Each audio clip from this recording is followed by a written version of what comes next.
నాన్న నీ గుండె పైన నడక నేర్చుకున్నానని, నీ చూపుడు వేలితో లోకాన్నే చూశానని, నాన్నను పూజిస్తే ఆది దేవుని కది అందునని, అమ్మకు బ్రహ్మకు మధ్యన నాన్నే ఒక నిచ్చెనని తెలియనైతి తండ్రి, ఎరుగనైతి నాన్న.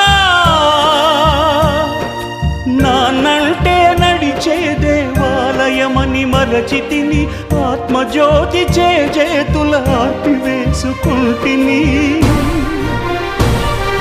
మరచిపోయి కూడా నన్ను మన్నించొద్దమ్మా, కలనైనా నన్ను కరుణి